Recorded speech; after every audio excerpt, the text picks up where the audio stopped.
So good afternoon. My name is Pasi Penttinen from the European Centre for Disease Prevention and Control. I wanted to give you a brief overview of our rapid risk assessments on the COVID-19 coronavirus situation in Europe as we published it yesterday. On this slide, you see the situation evolving very rapidly in Europe in the last few weeks. From the 12th of March, displayed on the left-hand side of the screen, you see it evolving into the 23rd of March on the right-hand side of the screen. Right now, we have several countries in Europe experiencing significant pressures in their healthcare at local levels. That is northern Italy, northeastern France, areas in Spain, as well as southern Netherlands. The trajectory of infections is very similar across Europe. Countries are just in different timings in terms of the introduction of the virus into the countries. On this slide, you see the trajectory across Europe.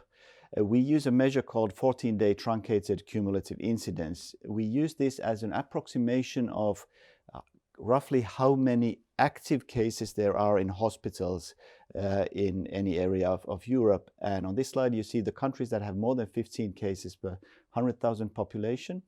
And on this slide, you see those European countries that have less than 15 cases per 100,000 population. The direction of travel is very similar across Europe. Those countries that have not yet started their preparations should do that immediately. They will be facing impressive pressures in intensive care and in the healthcare systems.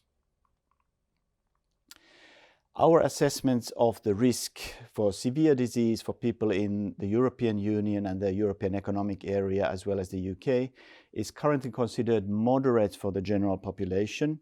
However, very high for older adults and people with chronic underlying conditions. The measures that countries are taking right now and should be taking right now are aiming at protecting the most vulnerable population groups from ending up in hospitals having severe outcomes of the disease by reducing transmission of the disease in the general population and enabling some time to have the healthcare systems and the hospitals prepared for these increasing numbers of cases. We recommend that a variety of community measures, including social distancing measures, should be implemented proactively and immediately. The measures in the healthcare facilities are also an immediate priority. This disease transmits so effectively that the time for preparation is counted in days rather than weeks right now. We also recommend countries really to ramp up their testing capacities and look at their surveillance strategies to be able to evolve as the situation evolves and be able to monitor at least the severe cases and the fatalities in their countries. That's all I had to say today. I hope you have the chance to visit our website and look at this rapid risk assessments in detail.